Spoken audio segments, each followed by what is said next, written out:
Olá, muito bom dia. Eu sou Lindy Elis, gerente de expansão da Wadem Brasil.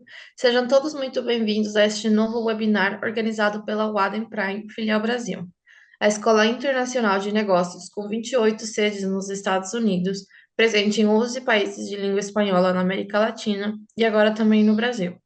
É uma verdadeira honra poder contar com a presença de vocês hoje. Sabemos que o tempo de cada um é valioso e agradecemos profundamente por terem escolhido investir este momento para continuar se desenvolvendo conosco. Quem somos? A Warden Prime é uma escola de negócios com visão global que oferece programas nas áreas de negócios, idiomas, tecnologia e formação profissional, com um diploma americano. Contamos com o respaldo acadêmico da Warden University e com o aval institucional da Câmara de Empresários Hispânicos dos Estados Unidos, o que garante a qualidade e a projeção internacional em todos os nossos programas. Sobre o uso do Zoom, antes de começarmos, algumas orientações técnicas e de etiqueta para garantir uma experiência positiva para todos. Por favor, mantenha seus microfones desligados durante toda a apresentação para evitar interferências e, caso queiram fazer perguntas, podem escrevê-las no chat a qualquer momento. Ao final da conferência, teremos um espaço de 10 minutos dedicado exclusivamente para perguntas e respostas ao vivo. O material do curso, todos os slides utilizados serão enviados de forma PDF, juntamente com o certificado oficial de participação, no prazo de até 72 horas úteis, após o evento. A única contribuição que pedimos em troca é simples, uma valiosa, mas muito importante, que nos enviem um breve depoimento ou avaliação sobre a sua experiência no curso ou sobre o conteúdo recebido. Isso nos ajuda a melhorar e continuar a seguir oferecendo formação acessível de qualidade para mais pessoas. Muito obrigada e vamos começar. Que se preparem para fazer anotações, participem e aproveitem ao máximo este encontro. E agora, sem mais demora, passamos a palavra para o professor de hoje, a quem nós damos as boas-vindas e as mais calorosas. A palavra é sua. Olá, bom dia a todos.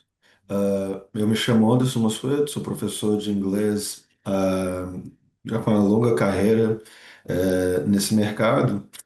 E vamos ao tema.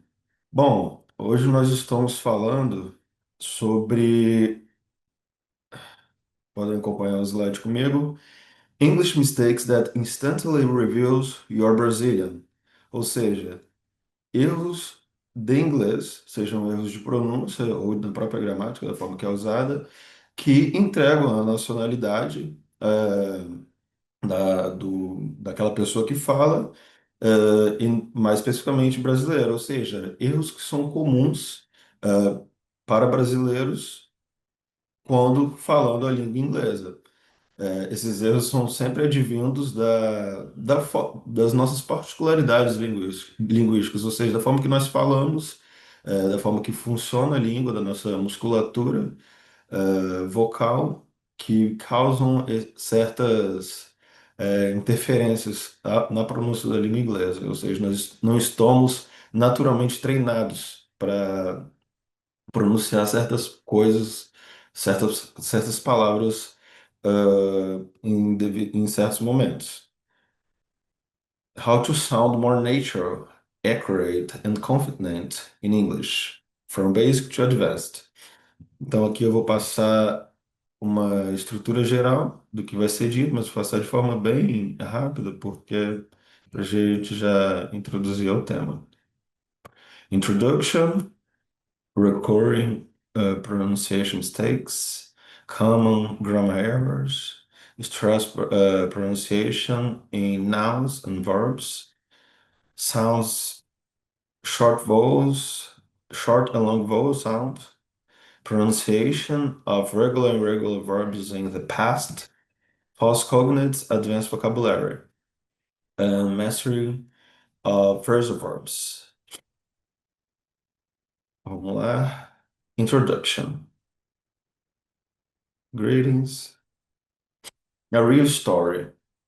Uh, eu quero que todos imaginem se vocês tivessem uma conferência, uma palestra, qualquer tipo de evento em inglês. Nós sabemos que todos os presentes têm uma certa experiência com a língua, porém, temos alunos do intermediário, existem alguns erros que mesmo alunos do nível avançado cometem. Porque, como eu disse, nós não estamos habituados a certas pronúncias da nossa juventude, ou seja, nós temos que desenvolvê-las. A boa parte, a parte interessante disso tudo é que todas essas, essas sonoridades, essas pronúncias, elas são treináveis. Ou seja, com estudo, com dedicação, nós conseguimos desenvolvê-las. Então, imaginem, vocês chegam a uma cidade do exterior, Londres, Nova York, qualquer grande capital, e vocês têm que fazer uma palestra em inglês, é a sua primeira experiência. Você já fala a língua, você já tem um certo domínio, porém, como você não tem uma vivência, uma certa naturalidade, você pode cometer alguns erros que você nem sabe que está cometendo.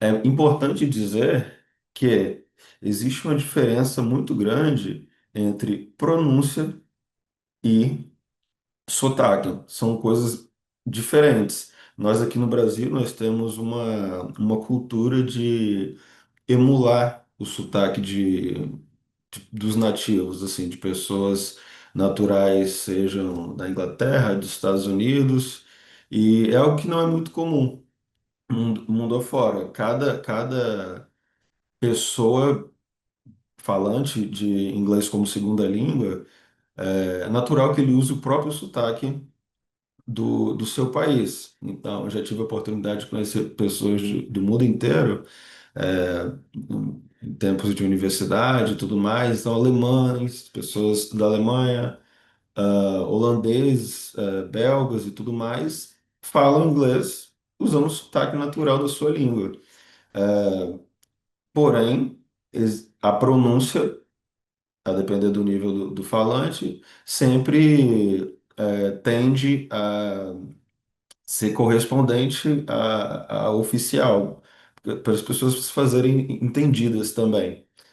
Então, é lógico que é sempre interessante que no momento do aprendizado nós emulamos esses sotaques, porque no começo, quando estamos na fase de aprendizado, nós não sabemos o que é verdadeiramente o sotaque e o que é pronúncia. Então, emulemos o sotaque que facilita a nossa pronúncia da sonoridade correta.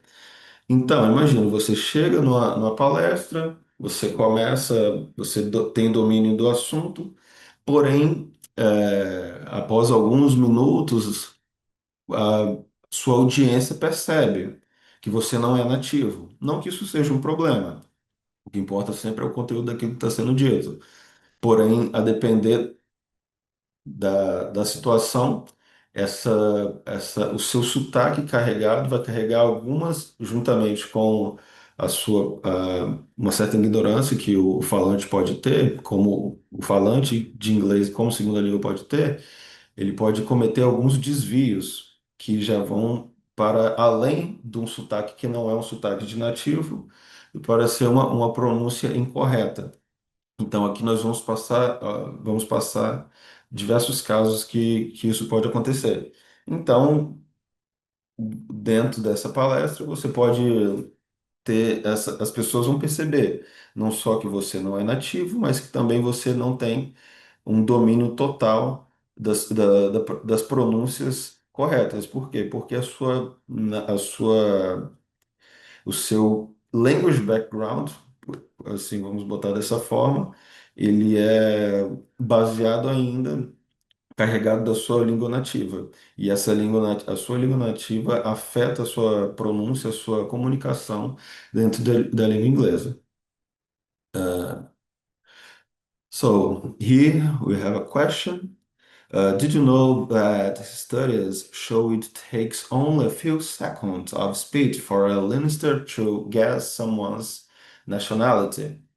Ou seja, dentro de poucos minutos, dentro da sua palestra, as pessoas vão notar que a sua nacionalidade não é nativa, não, pode ser que não te corrijam, vão, como estão todos inteirados do assunto que você está dizendo, que o que importa é o conteúdo, vão notar algumas pronúncias incorretas.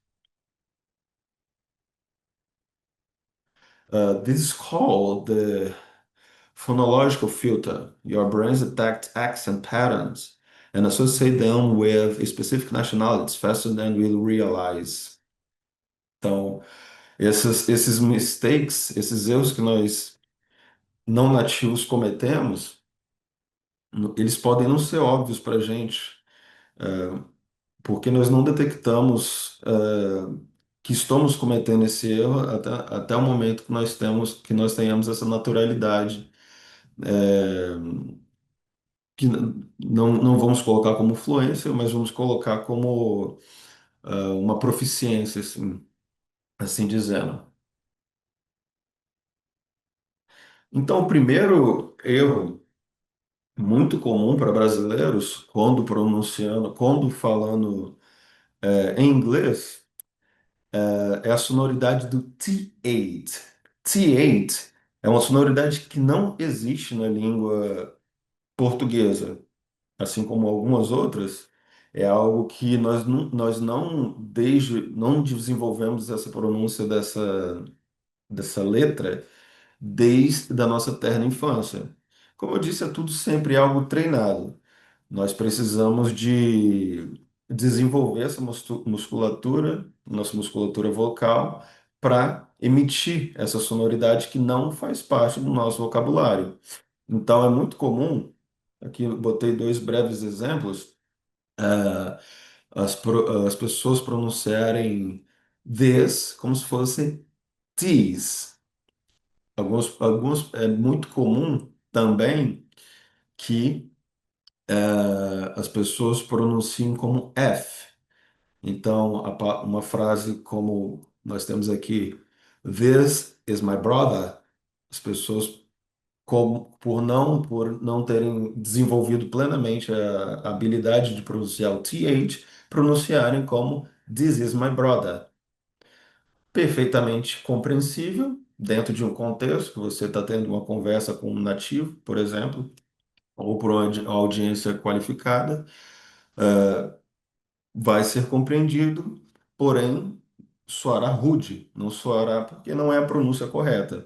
Ou seja, existe um descompasso entre a forma padrão, que nós chamamos de Standard English. É claro que quando nós estamos falando de Standard English, nós estamos falando mais de gramática do que de pronúncia. Porém, existe essa dificuldade de ser pronunciada e é algo que é detectado pelos seus ouvintes. Existe uma história interessante, porque, bom, como todos sabem, existem variantes de pronúncia ao redor do mundo. Diferente do Brasil, se você pegar um país, por exemplo, como os Estados Unidos, a pronúncia ela não é a mudança não é tão regionalizada como no Brasil, ou seja, no estado do Espírito Santo, que é o estado onde eu moro, nós temos um sotaque, uma forma de falar, em outros estados ela muda um pouco. Varia, é algo mais regional. Nos Estados Unidos, essa mudança de sotaque ela acontece muito de comunidade para comunidade. Então, a comunidade judaica fala de uma forma, a comunidade negra fala de uma outra forma. Isso a gente está falando de sotaque, é lógico. Mas existe uma particularidade interessante que dentro da Inglaterra, mesmo dentro de Londres, existem diferentes sotaques dentro da Inglaterra. Nós temos, por exemplo, o Cockney, que é a, o acento, ou seja, o sotaque usado até pela cantora dela. E nesse sotaque, o TH ele não é pronunciado, mas é uma particularidade desse sotaque. Ele não é pronunciado, a letra TH, muitas vezes soa como F. Então, eu posso dizer I think, uma pessoa Cockney que tem que nasceu ali, é muito chamado de o sotaque da região estuária ali, que fica em volta do Rio Tamsa. Então, essas pessoas, elas pronunciam dentro do seu conjunto linguístico, da sua vivência, o TH como F. Porém, é uma particularidade linguística das pessoas que usam esse acento. Uma pessoa não nativa dessa região pronunciando TH como F não vai soar natural. Então, você não pode usar a desculpa de não usar a sonoridade TH, que é algo muito difícil. Não vou botar como muito difícil, mas é algo que nós brasileiros temos uma certa dificuldade, porque não é o som natural da nossa língua. Você não pode usar desculpa, não. Estou usando o acento Cockney. Não, não é o caso. Não, não dá para usar essa desculpa. Para a cantora Adele e outras pessoas que usam, que têm esse sotaque como natural, soa natural porque é uma identidade cultural. Mas para um não nativo, não, é algo que acontece de uma forma diferente. Então, nós temos que desenvolver essa, essa habilidade. Então, vamos para tópicos técnicos de como desenvolver o TH, a pronúncia do TH in English, para não nativos e, sobretudo, para brasileiros. Ou seja, o TH in English can be pronounced in different ways. First, uh, there is the voiceless sound. Ou seja, a pronúncia do TH ela parece complicada, mas ela é basicamente simples. Nós podemos seguir alguns passos. E é lógico que com treino, mas poucos dias de treino, e é lógico que o costume de pronunciar over and over again, você vai conseguir masterizar isso daí com facilidade. Ou seja, nós temos primeiro voiceless sound. Ou seja, nessa forma, você não usa as suas cordas vocais. Ou seja, você vai fazer um som quando você põe a mão na sua garganta, assim como a letra S em português, você pode perceber que não há som saindo das suas cordas vocais. Então, da mesma forma, é o TH em voiceless sound. Então, como exemplo, nós temos essas palavras: uh, think, thank, thin and Thursday. Todas essas palavras, elas são voiceless. Como você pronuncia isso? Você coloca a sua língua para fora, porém na parte superior da sua boca. Ou seja, você diz I think. Essa é uma forma e você sempre pensa na letra T. Basicamente, são duas letras que você. É lógico que a sonoridade, ou seja, a sonoridade que não existe na língua portuguesa. Porém, você pensando na letra D para fazer o voiceless sound, te ajuda. Não é a letra T, porém, ela é uma referência que te ajuda muito. Think, thank, thin. E nós temos ainda o voiced sound. Para ajudar a fazer o voiced sound, você lembra da letra D. Você vai pôr a sua língua para o lado de fora da sua boca, porém dessa vez haverá vibração. Como em português, a letra Z, diferente do S, que você não força as cordas vocais, no voiced sound, você pensando na letra Z, ela sai, existe uma sonoridade sendo vibrada. Zzz, zzz, as suas cordas vocais respondem a vibração da palavra. Então, a mesma coisa você vai fazer nessas pronúncias, ou seja, this, that, the, brother. Dessa, vamos usar a mesma mecânica. Também colocaremos a língua para fora da boca, porém ela não vai mais para a parte de cima, como era anteriormente. Think. Nós vamos botar a língua totalmente para fora, ou seja, this, that, the, brother.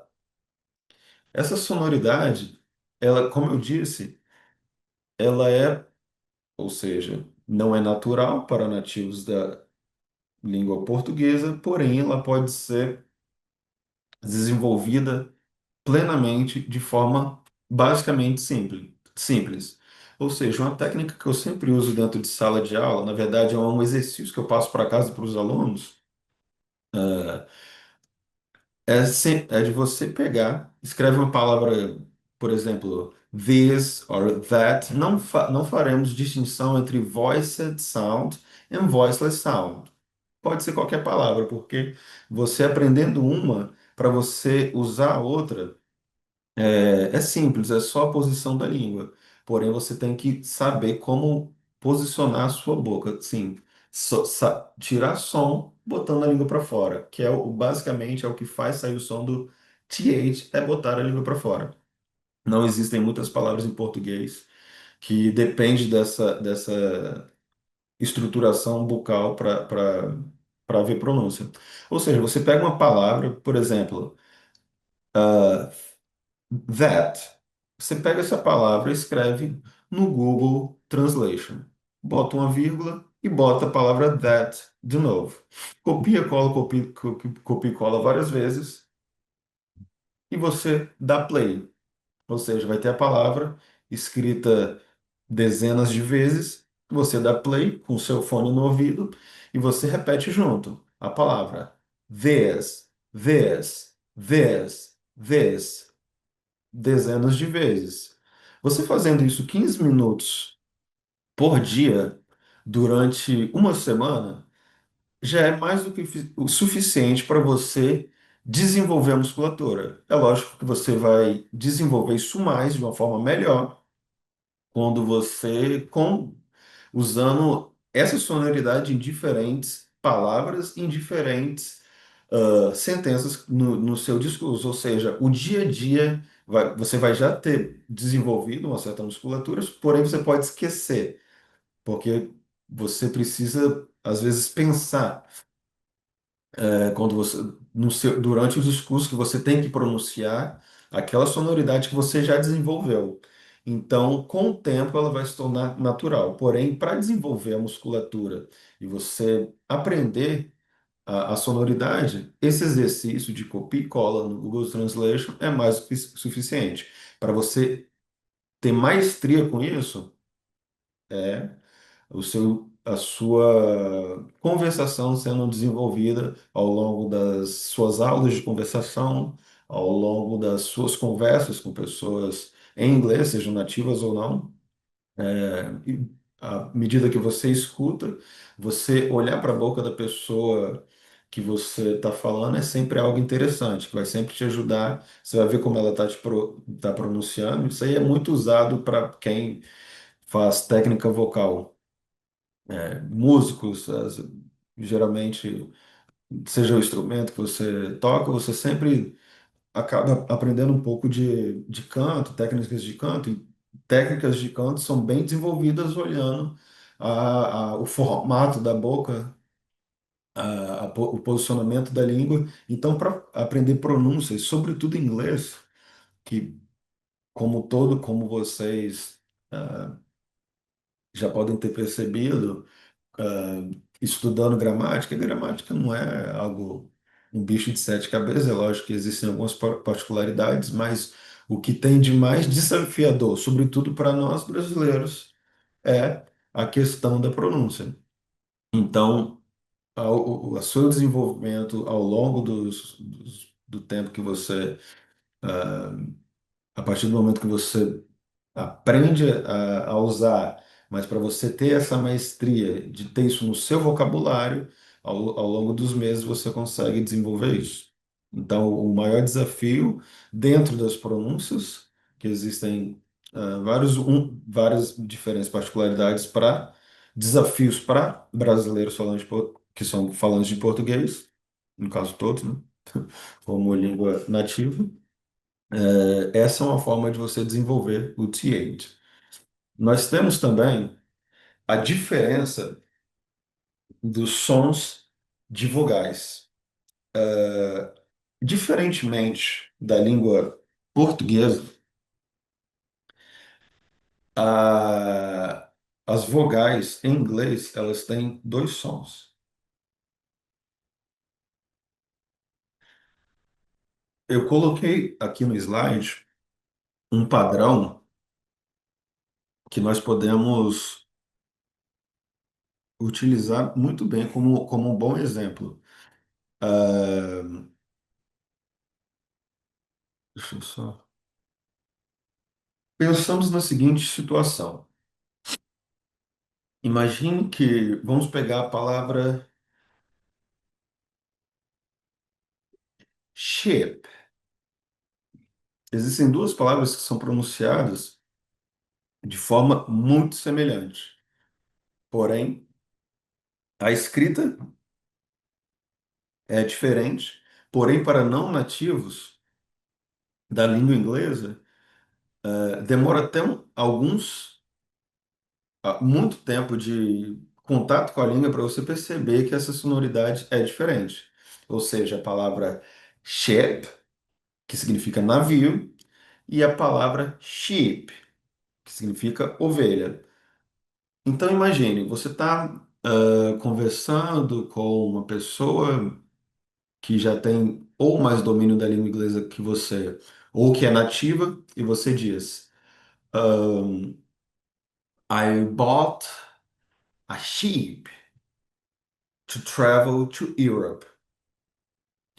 Para um não nativo, uma pessoa não tão treinada, o contexto, até para o nativo, o contexto vai fazer com que ela entenda o que você está dizendo.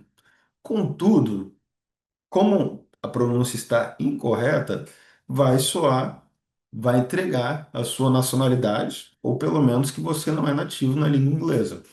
Então, ou seja, traduzindo o que você disse com essa frase, eu comprei uma ovelha para viajar para a Europa. É algo que soará cômico, no mínimo. É lógico que a pessoa pode manter a postura, certa educação, não vai te corrigir, ela entendeu. É lógico que existem algumas nacionalidades que elas têm muita resistência eh, a assim, qualquer erro de pronúncia, ela não está alguns nativos de certas nacionalidades, elas não se esforçam muito para compreender pronúncias incorretas, assim, por mais que pelo contexto o que o falante está querendo dizer soe óbvio. Porém, nessa situação, I bought a sheep to travel to Europe, ela pode soar bastante cômica, porque qual é a relação? A pessoa, você comprou uma ovelha, o que que tem, qual é a relação? Você está levando a ovelha para a Europa, você tem permissão? Então, pode ser uma situação um pouco cômica. Então, eu vou passar aqui, no slide vocês podem ver a diferença de pronúncia quando nós temos encontros consonantais, ou seja, short vowels come before double consonants. Ou seja, the letter A can sound like A sometimes. For example, we have the word apple, que começa com a letra A. E nós temos ainda a palavra staple. Staple é um grampo que nós usamos no grampeador. Ou seja, a mesma letra, a letra A em português, ela ganha duas sonoridades diferentes. Ou seja, the letter A can sound like A. No caso do exemplo dito, a palavra apple. Nós não dizemos apple. Um iniciante na língua inglesa provavelmente cometeria esse erro, porque ele aprendeu na sua aula um ou 2 do curso de inglês que a letra A em inglês, em inglês, é pronunciada como A, correto. Porém, quando nós temos esse encontro consonantal double P, nós pronunciamos E, ou seja, não é apple, apple, mas nós dizemos staple. A mesma coisa com a palavra Snapple. Snapple é um suco vendido nos Estados Unidos, super processado, apesar deles dizerem que é um suco natural, que se chama Snapple. Ou seja, nós também temos esse encontro consonantal, double P, mas nós ainda temos a palavra maple. Maple, é aquela folhinha da bandeira do estado canadense, do Canadá. Então, nós não dizemos maple. Como nós temos apenas um P, nós dizemos maple. A mesma diferença de pronúncia, que é algo que confunde muito brasileiros, é a palavra hot. É muito comum que brasileiros pronunciem hot. It's hot. And differently, that is the word whole. Ou seja, a pronúncia da letra O em inglês, ela pode ser pronunciada como A and O, a depender do contexto, da palavra em si. Ou seja, nós dizemos hot and whole, ou seja, a mesma letra com duas pronúncias diferentes. Nós temos ainda a palavra stop, não é stop, como dizem até estudantes avançados da língua inglesa. Ou seja, stop. Poderia aqui, eu coloquei o exemplo da palavra estar, ou seja, tem uma sonoridade parecida com a sonoridade que é a letra O em inglês, porém a palavra não existente, ok? Na língua inglesa, só para fazer uma diferenciação. Nós ainda temos a palavra comma, que é a vírgula em inglês. Muita gente, é muito comum que alunos até avançados, mais uma vez, da língua inglesa, que elas pronunciem a vírgula como comma.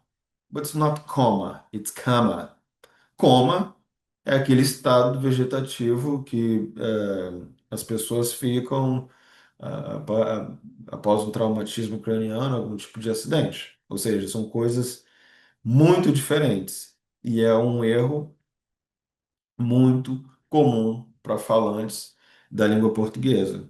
Ou seja, confundir coma com cama, ok? Notem que essas diferenças na pronúncia, elas são muito sutis. Então, é comum que pessoas que já têm ali, que estão estudando inglês há 4, 5 anos, elas cometam esses erros.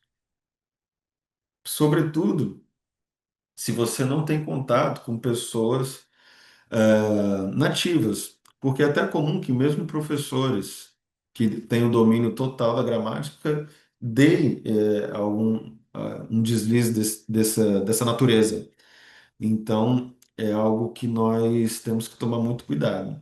É algo sutil, essa diferença vocal em algumas palavras. Nós ainda temos o exemplo da palavra mitten. Mitten, aquela luvinha de. No Brasil não é muito comum, não, é um país tropical. Não é muito comum que nós usamos aquela luvinha que não tem separações dos dedos, ok? Mas para países que nevam, que têm temperaturas muito baixas. Mas a questão aqui é que ela é muito diferente da palavra mate, ok? Mitten, mate, ou seja, a mesma letra, the letter I can be pronounced in two different ways. Ou seja, nós temos o som de A, porque nós estamos falando da letra E, porém, ela pode adquirir uma sonoridade muito similar à sonoridade da letra em português. Ou seja, mitten, mate. Ou seja, mate é aquele bichinho que dá no travesseiro, ácaro. ok? Nós temos ainda o exemplo da palavra dinner, pronunciada com a sonoridade muito parecida com a que nós temos na língua portuguesa. Contudo, the letter is A. Então, aqui nós temos a palavra diner, que nessa palavra nós temos ela com a sonoridade o nome da letra, the letter A. E ainda a diferença entre supper e super, ok? Supper, o exemplo, the Last Supper, from, between Jesus and his friends, ok? Ou seja, uma cena, uma ceia, assim dizer. And supper, uma palavra muito comum para nós brasileiros, que é a mesma palavra em português com o mesmo significado. Então, a diferença entre short vowel e long vowel é algo também que necessita da nossa atenção, como aprendizes da língua portuguesa, da língua inglesa. E falantes da língua portuguesa, que temos a língua portuguesa como língua nativa. Depois da pronúncia da letra T8 in English, podemos colocar, sem sombra de dúvida, que o maior erro que o brasileiro comete na pronúncia de palavras em inglês é a pronúncia do ed in English.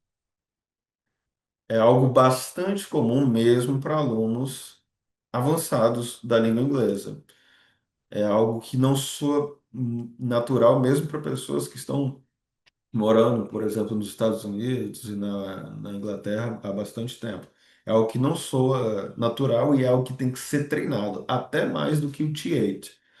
Porque o TH, ele tem basicamente duas regrinhas.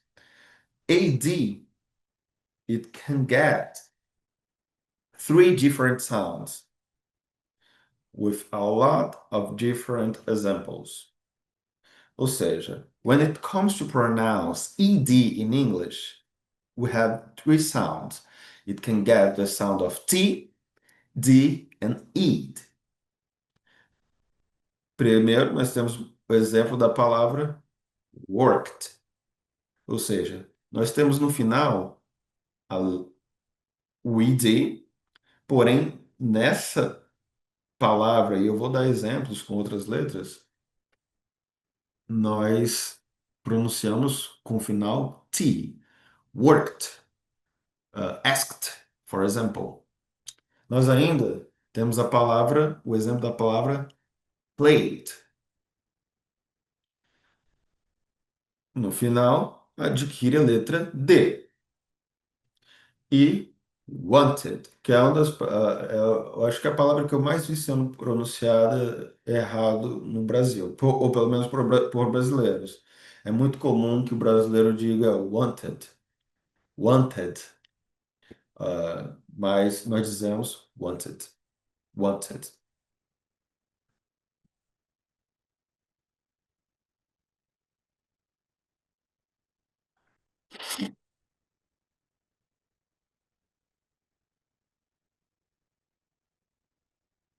Então, e ainda existe o fenômeno, antes de passar para o próximo slide, existe ainda o fenômeno das irregularidades, dos verbos regulares e irregulares. É, mais uma história interessante que eu gostaria de dividir com vocês é que é algo que é tão, vamos dizer, que tem um grau de complexidade tão alto em inglês que até nativos da língua inglesa cometem esse erro. Então, é muito interessante que eu estava assistindo há um tempo atrás um show da banda Metallica. E o próprio vocalista, James Hetfield, ele cometeu um erro extremamente grosseiro, que eu, para falar a verdade, já tem um tempo que eu assisti esse show, estava começando a estudar inglês, há quase 10 anos atrás, e o vocalista, ele comentava com a sua audiência. um, I would like to. I am very. That it was one of the best songs that we have wrote. Ou seja, um próprio nativo, ao invés de usar o verbo na forma do particípio, written, ele usou wrote. E na mesma, é lógico, como não só porque ele é nativo, mas ele percebeu que cometeu um erro e ele, oh, wrote. Written. Oh, I don't know, I don't remember. Thank you for my English teacher, the English teacher that I had in the past. Então, é um erro que até um próprio nativo pode cometer. Imagina nós que não temos essas diferenças entre verbos regulares e irregulares em inglês. Então, primeiro vamos aqui para a pronúncia do ed. O ed usados em verbos regulares, que são bastante simples, porém tem esse desafio da pronúncia. Então, primeiro, the three pronunciations of ed. Eu vou colocar todos os slides aqui, porque eu acho que a letra. Vou começar aqui pela segunda, espero que vocês não fiquem confusos. Deixa eu voltar aqui. Ah, ou seja, quando nós estamos. Eu peço que vocês olhem aqui pelo segundo exemplo, ok? Quando nós estamos pronunciando os voiceless letters, como P, K, F, for example, isso adquire um um som de T in the end, ou seja, helped, kissed, watched, watched, ok? Então, é algo que é treinável, bastante interessante. Nós sabemos que um conjunto de letrinhas pode ter diferentes pronúncias em inglês. Palavras, como eu disse anteriormente, aqui nós podemos ver. Sorry.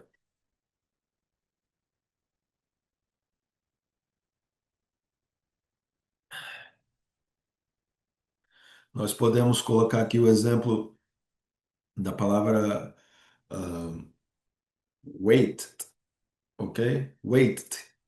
Pode perceber, isso passa totalmente despercebido quando você ainda não tem familiaridade, não está escutando todos os dias áudios, músicas, séries, assistindo séries em inglês. Você não tem essa, essa sagacidade de perceber que tem a diferença entre esse mini T, que ele não é pronunciado um T de forma longa, é só ah, vamos supor, helped, e no caso aqui, waited, ou seja, é uma diferença muito sutil que demora, quanto menos a língua inglesa você estiver ouvindo, mais difícil para notar essa diferença. Então, ou seja, a palavra waited, needed, needed, ok? Então, podemos notar que existe no caso aqui, ela vai ter o ed in the end. Waited, needed, ok? E ainda nós temos o som só de D, sozinho. Aqui no exemplo um, ed, ok? No exemplo 3, palavras como.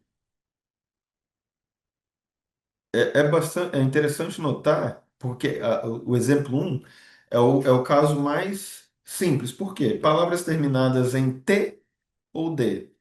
T or D. Elas vão ter esse ed no final. And we can mention several thousands of words, ok? Então, palavras terminando em T or D adquire a sonoridade ed in the end. O exemplo 3, voiced sound, like B, D, V in the end of the word, okay? We pronounce D, just D. For example, like in the slide, played, loved, moved, called, ok? Temos aí outros exemplos, os mesmos exemplos anteriores, com algumas adições, que é algo bastante interessante vocês podem usar, como já que vocês vão receber o slide em casa. É sempre, lógico, existem des- mi- milhares de palavras na língua inglesa, mas é uma particularidade interessante. A língua inglesa, ela, diferente da língua portuguesa, línguas de origem latina, como o inglês, o espanhol, o francês, você consegue ser proficiente na língua com um número bastante inferior de palavras. Ou seja, nós não trabalhamos com listas exaustivas. Isso daí vai ser um exemplo bastante interessante quando nós estivermos falando de verbos irregulares. Ou seja, uma lista de para um iniciante, um aluno até mesmo intermediário, uma lista de 100 palavras já é um número bastante interessante, você já consegue se comunicar perfeitamente em inglês. Uma lista de verbos irregulares. Até menos, você já consegue, você pegar ali os verbos principais, existem várias publicações que falam sobre isso, sobre livros que, assim, lista de palavras mais usadas em inglês. Assim, existem diferentes níveis. As 100 palavras mais importantes do inglês, as 1.000, as 4.000, as 6.000. Então, com um número razoável, não muito exaustivo de verbos irregulares, você já consegue se comunicar. Aqui, antes de chegar, deixa eu ir lá para os verbos regulares. Depois eu... Então, haverá um momento, peço até desculpas, haverá um momento que nós vamos falar dos verbos irregulares, o slide não ficou perfeito dessa forma. Mas outro erro que brasileiros cometem muito ao falar inglês é the overpronunciation of the letter R. The letter R em inglês, por exemplo, você teacher, lá, pronunciando a letra R de forma muito longa.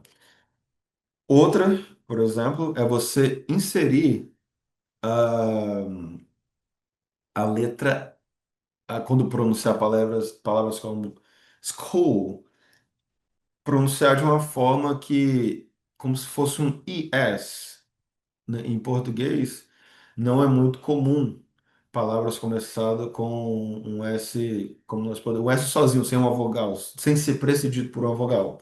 Então, o brasileiro ele puxa muito esse IS em palavras que são só som de S. É uma sonoridade que toma muito de empréstimo até da língua alemã, que é uma sonoridade muito forte em palavras like com SC muito puxado, é uma particularidade da língua inglesa também. Então, indo para o próximo slide. ahn, ah, isso é muito interessante. Esse é um outro tópico que muitos brasileiros. Isso daí é algo, eu acho que é um problema, na minha opinião, um problema até crítico da forma que que muitas pessoas foram formadas em inglês.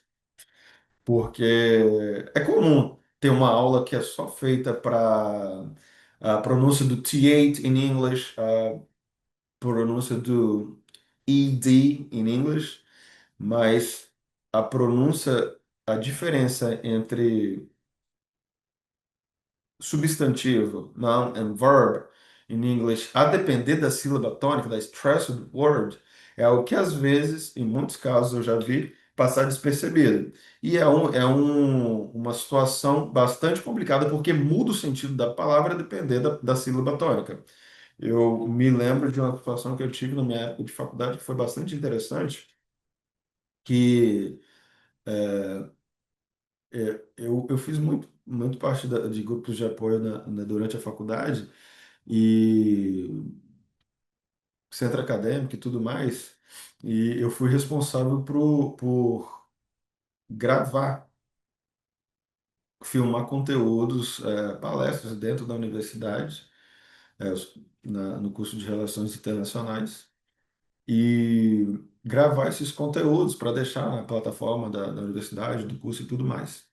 E como nós estávamos ali gravando uma entrevista de uma pessoa nativa da língua inglesa, na verdade não era nativo, era um holandês. Porém, não falava português e nós também não falamos eh, a língua holandesa. Então, a comunicação era em inglês. E em um determinado momento, um dos meus colegas, ele disse, we need to record this lecture. Ou seja, ele colocou a sílaba tônica no começo da palavra. Então, essa é uma regra que ele deveria ter aprendido para ali ter os primeiros desafios de falar, que é sempre um desafio você falar inglês com um nativo. Algumas pessoas têm medo, tudo mais. É um medo que não se justifica muito, porque é aí que você aprende. Mas a questão é, quando nós estamos falando de substantivos, nouns, we put the stressed word in the first syllable. Ou seja, record é a gravação em si, não o ato de gravar. Então, ao invés de pronunciar record, ele deveria ter pronunciado record. Então, esse é um erro muito comum e que, infelizmente, algumas formações deixam a desejar sobre isso. Então, aqui nós temos uma lista de palavras bem interessantes que nós podemos citar nesse sentido. Então, como eu disse anteriormente, a diferença entre record e record. Present, present, ou seja, present, that's a gift. Present, to show, introduce someone, ok? Contract, a legal agreement. Contract,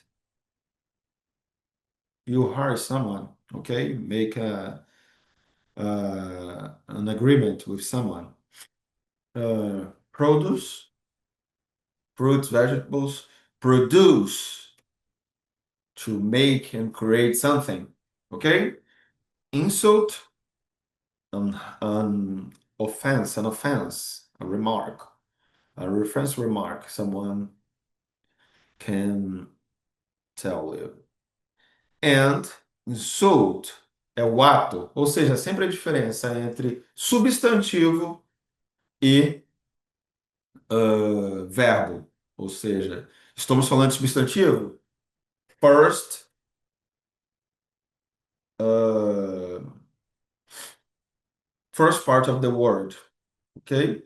Se nós estamos falando first syllable, ok? Se nós estamos falando de verbo, a segunda. Então nós temos aí a palavra permit, permit, to permit.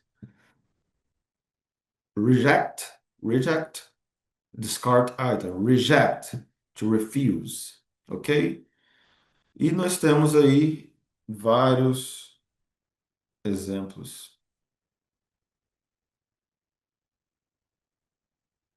Aqui, antes de entrar na segunda, no tópico 4, common grammar mistakes.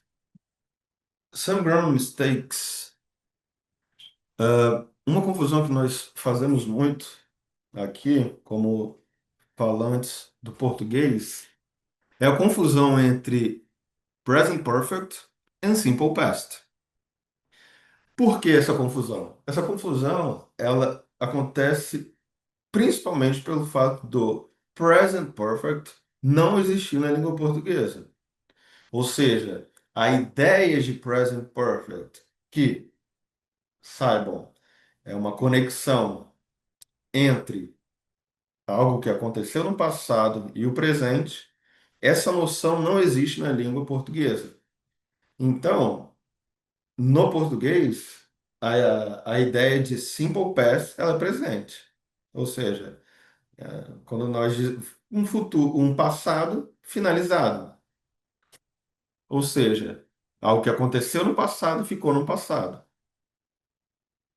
Agora, a ideia de present perfect, que é essa continuidade, algo que aconteceu, mas é relevante ainda para o presente de alguma forma, porque essa é a informação principal, algo que aconteceu no passado, mas de alguma forma se conecta com o presente. Essa conexão pode se dar de algumas formas diferentes, mas sempre vai ter essa noção. Você saber essa noção é vou usar uma expressão aqui do português, é o pulo do gato, ou seja, é o segredo, é a forma de você dominar o present perfect, que é muito importante para se comunicar na língua inglesa, ou seja, passado finalizado. Aí tem até um exemplo. I have seen him yesterday. No.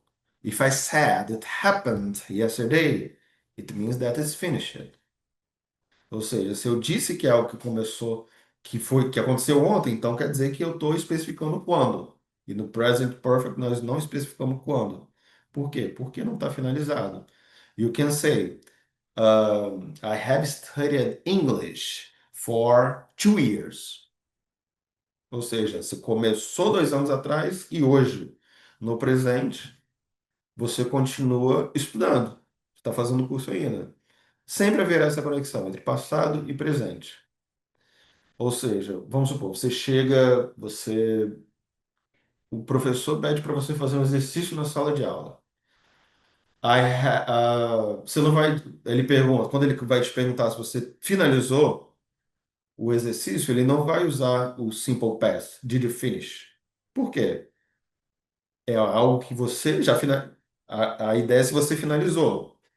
Porém, a relevância dessa finalização acontece no momento presente. Isso aí fica mais claro quando nós estamos falando de homework. Have you done your homework? Ou seja, você fez um dia antes da aula em casa. Yesterday. Porém, o momento de você mostrar o seu homework é no momento da aula, ou seja, é algo que aconteceu no passado, mas tem uma relevância para o presente. Essa noção, repito, não existe na língua portuguesa, ou seja, nós temos que aprendê-la.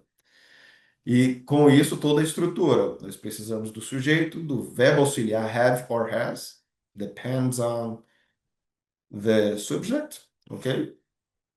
E o verbo no particípio, que aí entra aquela terceira coluninha, que é os verbos que deixam os brasileiros de cabeça em pé, porque você tem que ter uma certa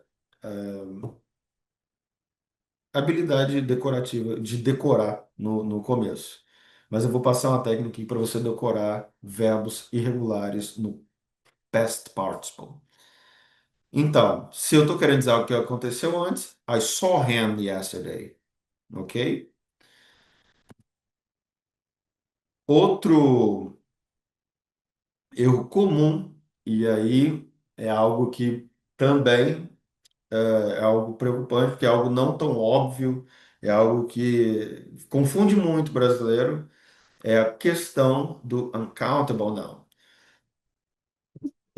You never can pluralize uncountable nouns. Por quê? Nunca pluralizamos porque eles não são contáveis. Com verbos, com uncountable verbs, we never use number, we never use plurals and articles. Sobretudo, artigo indefinido. O artigo definido, the, em alguns casos você vai usar, mas não vamos entrar muito nisso, que já vai numa questão mais gramatical. Assim, basicamente, quando estamos falando de algo específico, there are some cars on the street. The black car is mine. Ou seja, algo the, the cars on the, sorry, the cars on the street, que carros? Os carros específicos que eu disse na oração anterior. na sentença anterior. Agora é algo específico, pode usar o artigo, enfim, com plural. Mas, enfim, essas regras não vamos entrar nessa questão muito gramatical, mas a questão é, nunca, vamos só tratar dos plurais, nunca pluralize uncountable nouns. Em português é muito comum que nós digamos, eu tenho algumas informações para ti. Porém, na noção do inglês, nunca, você não tem como dividir uma informação, ok? Você simplesmente uma informação, um conjunto você tem pieces of information when it comes to talk about the non-information. Pieces of information. Você não pode dividi-la como um todo. Você tem ela em etapas. Advices é a mesma ideia de ideia. Pieces of advice. É lógico, existem algumas palavras que você pode usar. Some advices, a lot of advices, no, great number we cannot use because nós só usamos número, we just use number with countable nouns. Então, a great deal of information, okay, plenty of information, we can put like this. Nós não temos como dividir. Algumas palavras são mais sim, são também intrigantes. Por exemplo, quando nós vamos the word bread.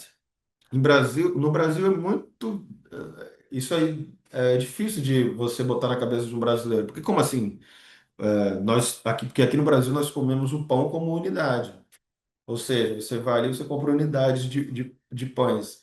Porém, um exemplo que eu dou muito para os alunos é que nós estamos tratando de um pão que é como se fosse aquele pão bíblico que Jesus multiplicou nos evangelhos. Ou seja, é como se fosse um bolo que você vai dividindo em pedaços. Ou seja, você precisa de um partitive, a piece of bread, a loaf of bread, ok? A slice of bread. Por quê? Porque você tira partes, você não tem como contabilizar, não é uma unidade, você tem um todo, que é um pão, que é como se fosse um pão, aquele pão sovado grande que você compra na padaria, e você vai tirando pedaços. No caso de Jesus Cristo, ele multiplicou ao infinito, a quase ao infinito. É, Então, essa é a ideia, não é um pão unidade, que nem o famoso pão francês do brasileiro, é um pão bíblico, que você tira pedaços, ou seja, você precisa de um partitivo. A loaf of bread, a piece of bread, a slice of bread. Furniture é a mesma coisa. No Brasil, nós podemos contar como unidade. One table is uma unidade de furniture em português. Em inglês já vai acontecer de uma forma diferente. Ah, por quê? Porque o conjunto de móveis é o que nós chamamos de furniture, ok? A mesma coisa acontece com a palavra baggage. Ou seja, o conjunto de bags is your baggage. Ou seja, one bag is a piece of baggage, que é a palavra que você usa. Vamos para o próximo erro.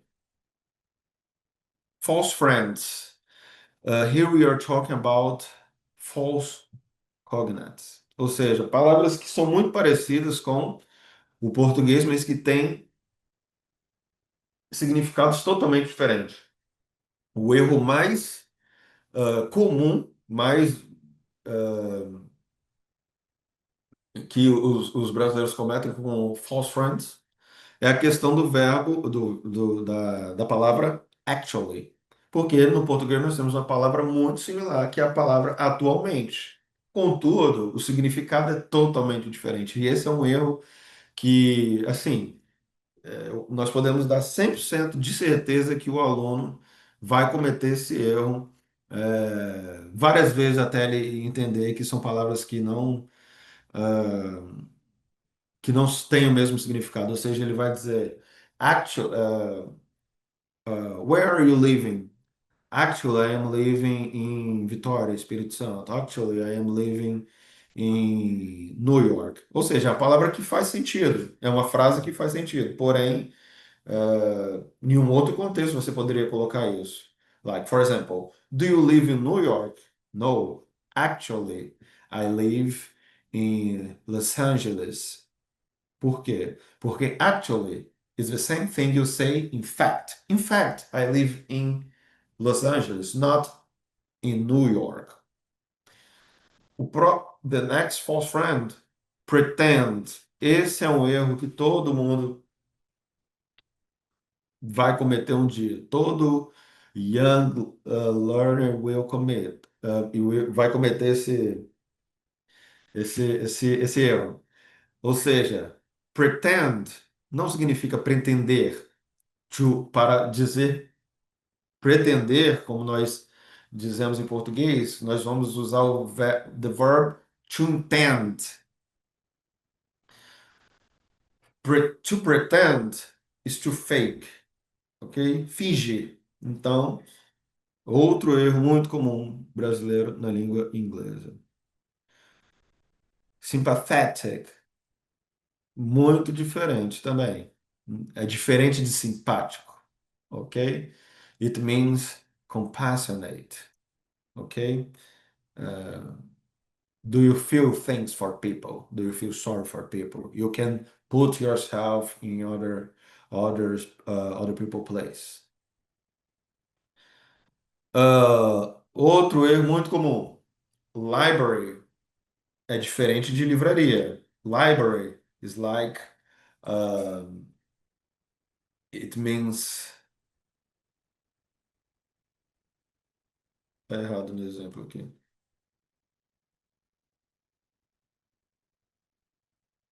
É, correto. Biblioteca, ok? Deveria ter colocado essa palavra para cá, mas enfim. Irregular verbs in the past. Muito interessante esse fato, porque o primeiro exemplo que eu já coloco é do verbo go, que é o exemplo mais gritante que nós temos aqui da dificuldade que é irregular verbs, usar irregular verbs in English. Tem uma piada muito interessante de um comediante brasileiro, é um comediante brasileiro chamado Rafinha Bastos, que ele é radicado nos Estados Unidos, então a comédia desse comediante é muito baseada nas experiências de um brasileiro nos Estados Unidos. E muita coisa, muito do conteúdo é baseado nas diferenças eh, linguísticas.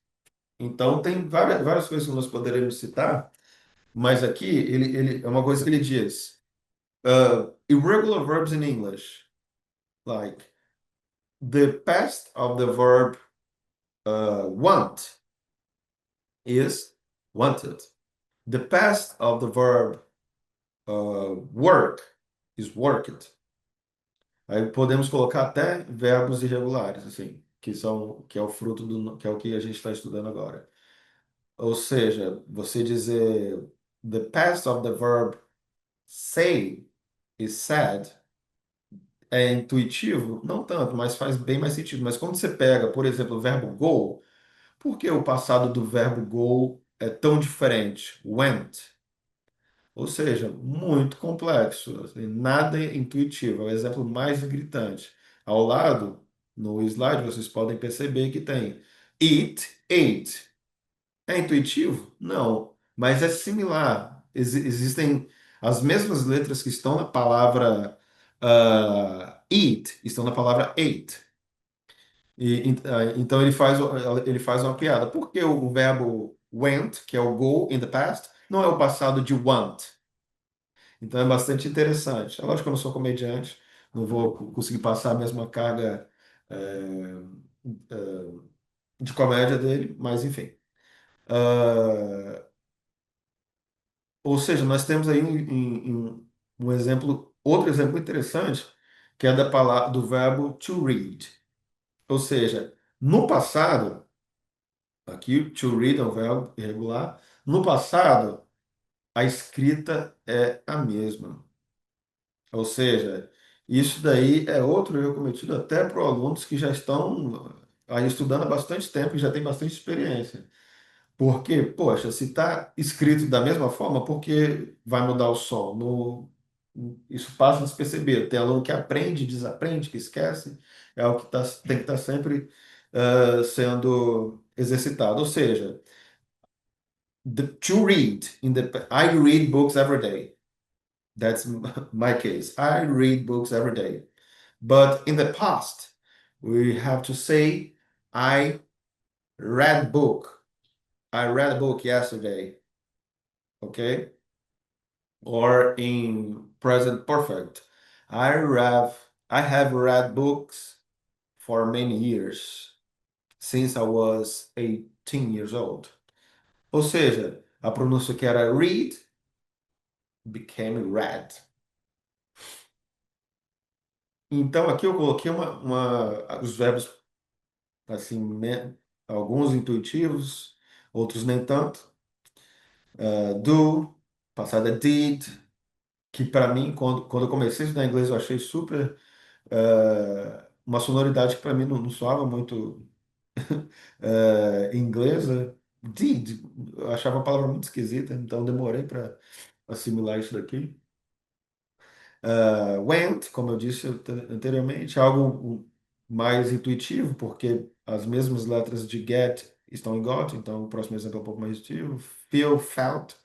Mas o que eu coloquei é uma lista que pode ser muito útil para vocês, meus queridos alunos, que é a questão de você colocar palavras que soam parecido na forma do past, do simple past. Ou seja, buy, bring and think são palavras totalmente diferentes. Porém, na forma do passado, elas soam bem parecidas. Ou seja, buy in the past, bought. Bring in the past, brought. Think in the past, thought. Ou seja, mesmo que sejam palavras totalmente diferentes na forma presente, no passado elas são bastante similares e bastante soam parecido. Então, você agrupando essas palavras, quando você lembra de uma, você lembra da outra. Então, eu coloquei ali na segunda coluninha, drive, ride and ride. Diferentes palavras, drive and ride soa igual, ride mais ou menos, mas no passado drove, rode, rode. A mesma coisa na terceira. Begin, drink and ring. Palavras diferentes. But in the past, began, drank, rank. Mesma coisa. Know, fly and draw. Knew, flew, flew and drew. Do, aí já não, não é tão fácil de lembrar. Do, did, go, went, have, had. O verbo have, ele muitas vezes é um desafio também, porque quando você está falando de tempos compostos, por exemplo, past participle, que é um tempo verbal que requer um pouco mais de estudo, porque você tem que saber o present perfect, para depois aprender o past perfect. Mas aí tem casos que você usa o verbo had in the past duas vezes. I had time, por exemplo. É algo que eu, na minha experiência como aluno, soava bastante complicado. Porque ele pode aparecer, você tem que lembrar que você precisa do auxiliar e também lembrar que a forma do particípio é a mesma forma do auxiliar, que é o verbo no passado simples. Então, essa listinha, vocês vão ter o PDF em casa, usem que vai ser muito útil para vocês, como foi para mim.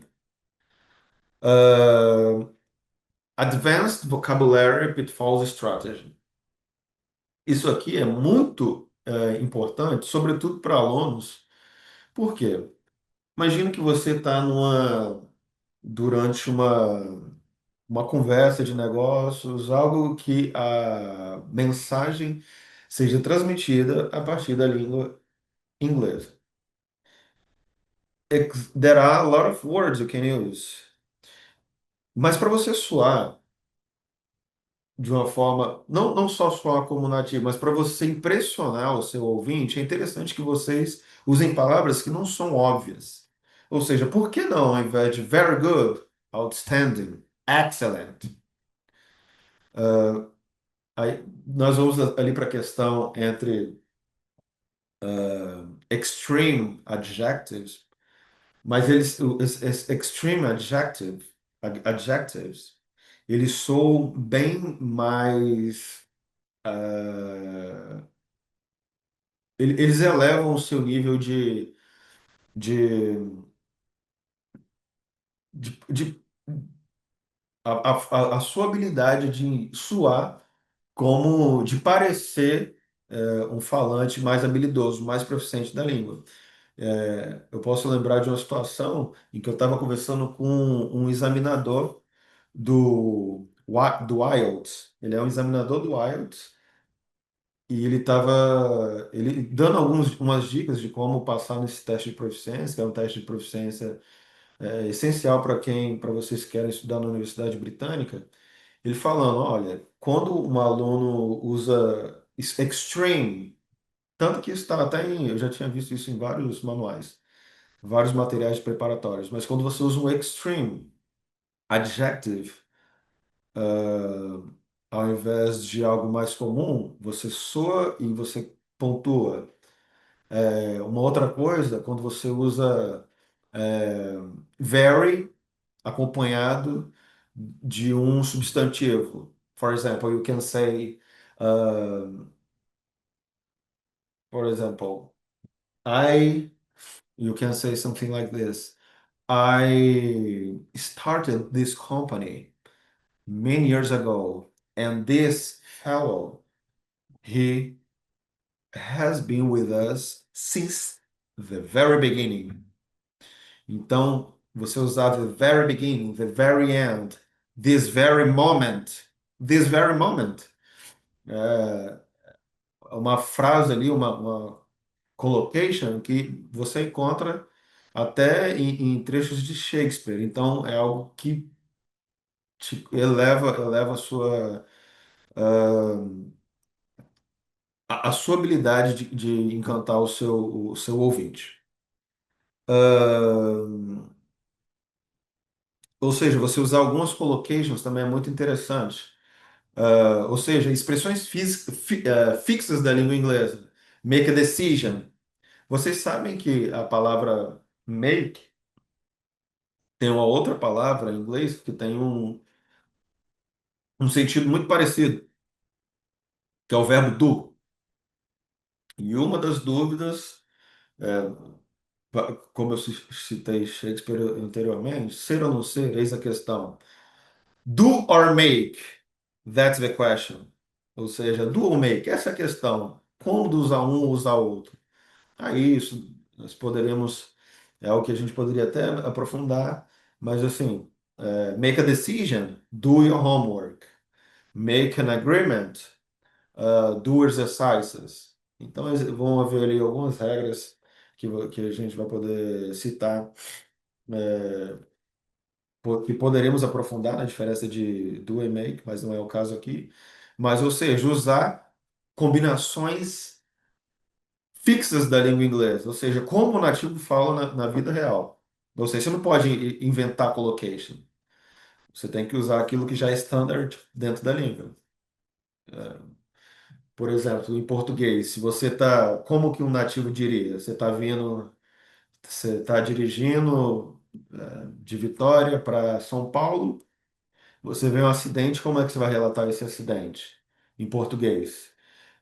Eu vi um estrondoso acidente na estrada. Ou você vai dizer, eu vi um grave acidente. Ou seja, não é algo, é algo que passa acima do nível da gramática. Isso não é gramática. Isso é algo que é a forma fixa da língua inglesa, ou seja, como os nativos culturalmente expressam aquilo ali. Take a risk, have a clue, ok?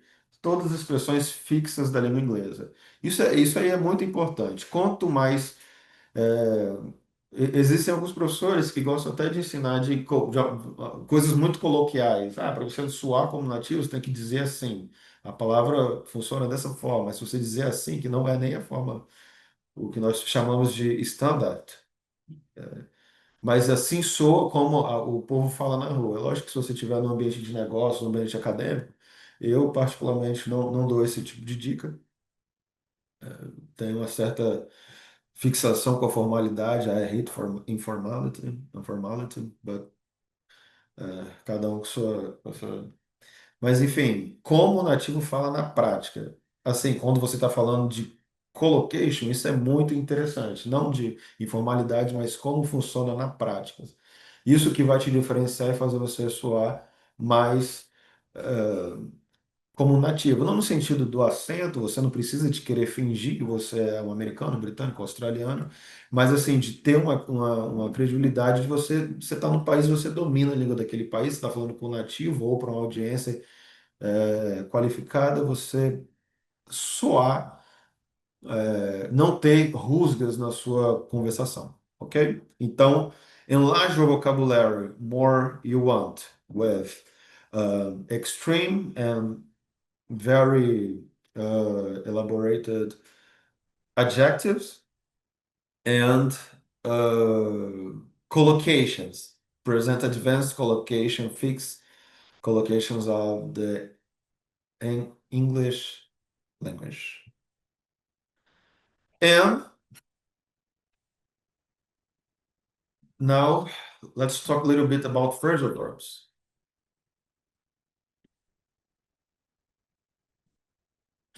Eu tive um professor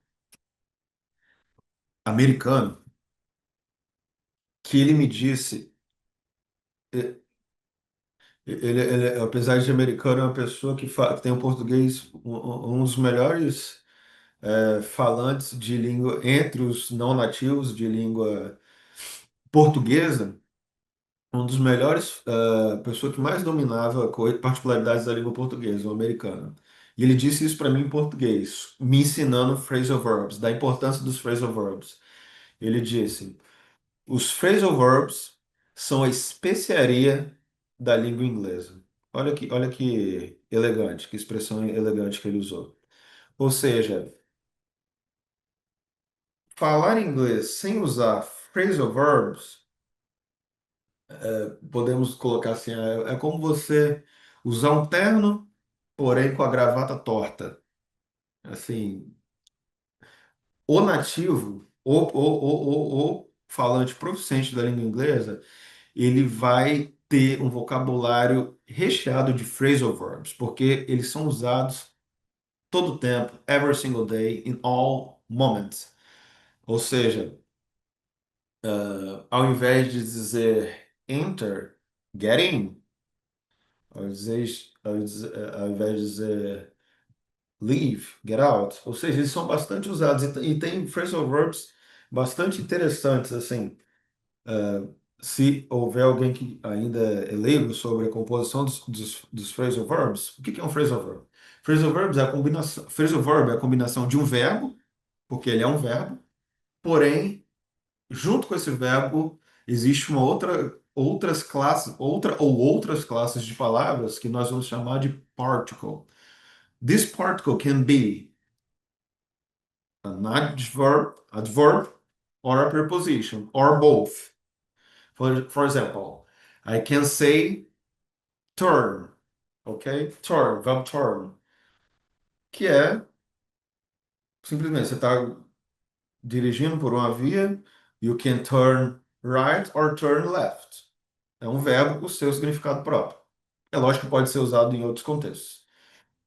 Contudo, se nós adicionarmos a preposição on, então nós temos uma palavra totalmente diferente. It can be turn on the lights, ou seja, ligar as luzes.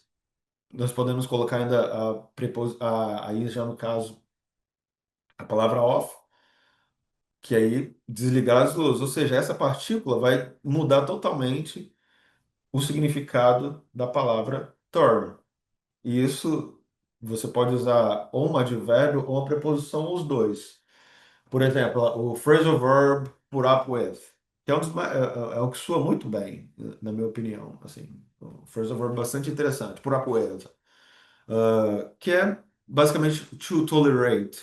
Like, for example, um, she screams a lot, but I can put up with her. I love her. Você está falando ali de uma companheira que você tem. Um, um, the work is hard, but if you pay me enough, I can put up with anything. Ou seja, to tolerate. Ou seja, nesse caso você tem put, ou seja, um verbo put. Nós temos a preposição with e o advérbio up. Ou seja, nós temos um verbo, uma preposição e um advérbio. I can put up with. A mesma coisa acontece com Get Away With. É até o nome de uma série americana muito famosa. How to Get Away with a Mother. Ok? With Mother. How to Get Away with Mother. Esse é o nome. Ou seja, é um conjunto. Você vai ter ali uma preposição, um advérbio e o verbo em si. É lógico, vários outros casos, você só tem ali o verbo e a preposição. Como eu disse, look up, look after. Ou seja, e são verbos, phrasal verbs bastante interessantes, porque você substitui ali o verbo, for example, I have a young brother. I need to take care of him. Take care é algo que funciona até em português. Mas você pode substituir o take care for look after. É algo que soa bastante interessante na língua inglesa. Look, I need to look after my brother. Uma dica que eu passo para vocês é vocês tentarem inicialmente decorar um grande número de phrasal verbs with the verb to get, and the verb to look. Porque eles são os mais usados e são os primeiros que geralmente as escolas que ensinam. E com o verbo get, que é um verbo polivalente na língua inglesa, que você pode usar para diferentes situações, só o verbo get, como phrasal verbs, ele também tem diversos usos diferentes. Ou seja, você pode dizer get in, get out, get away, e aí vai. Look, você pode usar look after, look up to, look forward, look, um, look forward to, e uma centena de outros, ok? Uma dezena de outros. Então, com a base do get and do look, você consegue montar vários phrasal verbs diferentes.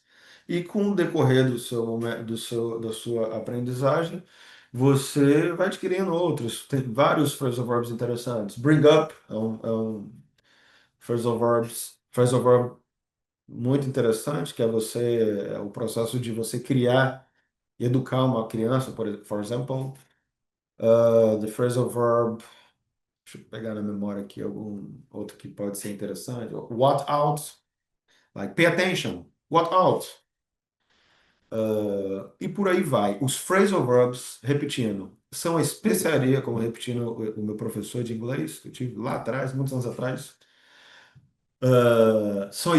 Os phrasal verbs são a especiaria da língua inglesa. Você vai soar muito melhor como nativo usando phrasal verbs. Então vamos para o próximo tópico. Finalizando aqui, vamos fazer uma recapitulação sobre os temas que nós vimos aqui.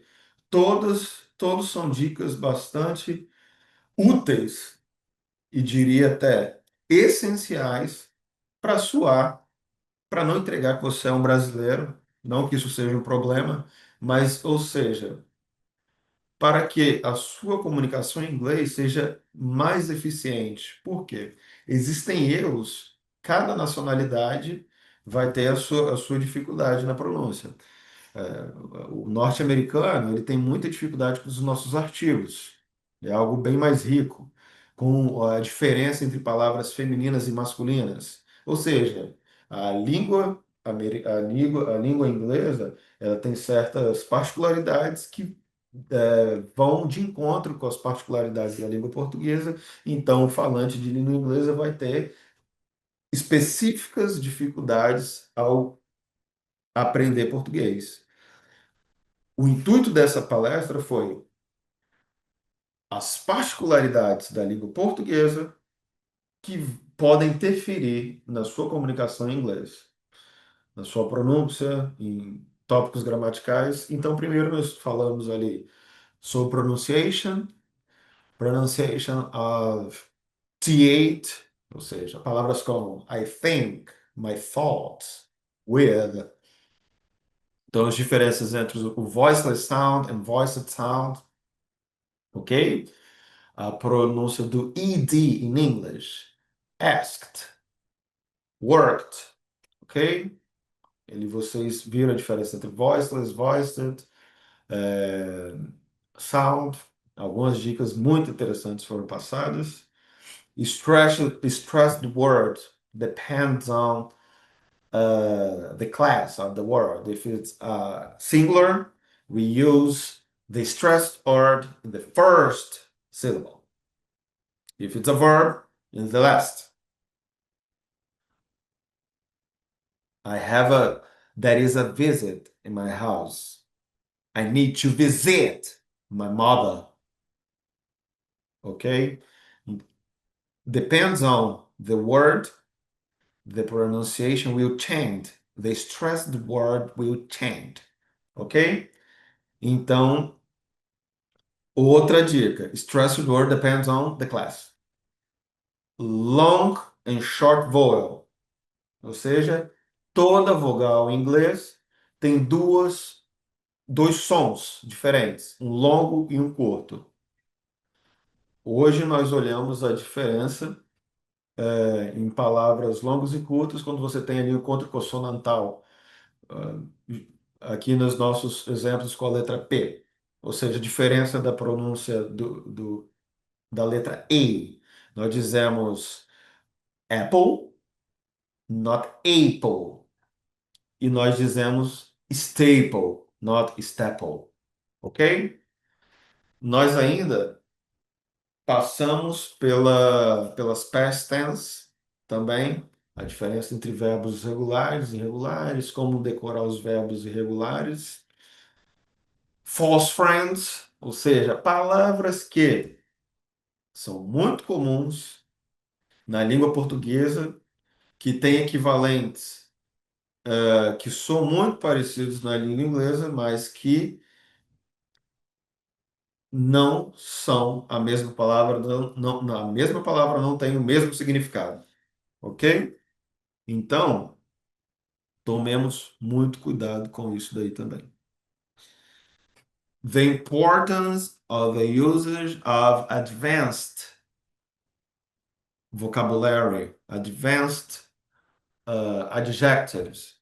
You can put like strings. I am not angry, I am furious.